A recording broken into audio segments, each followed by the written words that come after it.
निसर्गाचं सौंदर्य प्रत्येकाला भुरळ घालत असते। विदर्भाचे नंदनवन असलेला चिखलदरा अक्षरशः हिरवाईने नटला आहे, परंतु लॉकडाऊनमुळे या ठिकाणी पर्यटकांची ओस पडल्याचे चित्र बघावयास मिळत आहे। निसर्ग सौंदर्याची झालर परिधारण केलेल्या विदर्भाचं नंदनवन चिखलदरा परिसर अक्षरशः हिरवाईने नटला आहे। सृष्टीचं हे लावण्य पाहणाऱ्या प्रत्येकाला हा परिसर भुरळ घालत असतो, पण पर्यटक या निसर्गाच्या नजराण्यापासून वंचित आहेत। कोरोनाच्या पार्श्वभूमीवर लॉकडाऊन तसेच कोरोना असल्यामुळे पर्यटक विदर्भाचं नंदनवन चिखलदरा परिसरातील हे निसर्ग सौंदर्य पाहण्यासाठी फिरकू शकत नाहीत। दरवर्षी शेकडो पर्यटक विदर्भाचं नंदनवन चिखलदरा परिसराला भेट देऊन येथील या निसर्ग सौंदर्याचा मनमुराद आनंद लुटत असतात।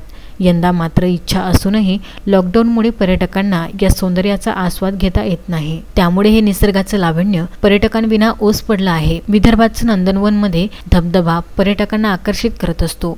याशिवाय डोंगरातून वाहणारे छोटे मोठे धबधबेही सध्या कोसळू लागले आहेत। आजूबाजूचा परिसर हिरवागर्द झाला आहे। हवेतील गारवा, डोंगरावर उतरलेले धुक्क, त्यातून परिसर अत्यंत प्रसन्न व आल्हाददायक बनला आहे। जनावरांसाठी हिरवागार चारा उपलब्ध झाला आहे। मात्र यावेळी कोरोनाच्या महामारीमुळे तीर्थक्षेत्र व पर्यटन ठिकाणावर गर्दी न करण्यासंदर्भात शासनाने कडक निर्बंध घातले आहेत, त्यामुळे अशी पर्यटन स्थळे भाविक पर्यटकांविना ओस पडली आहेत। मारुती पाटणकर, विदर्भ न्यूज, चुरणी।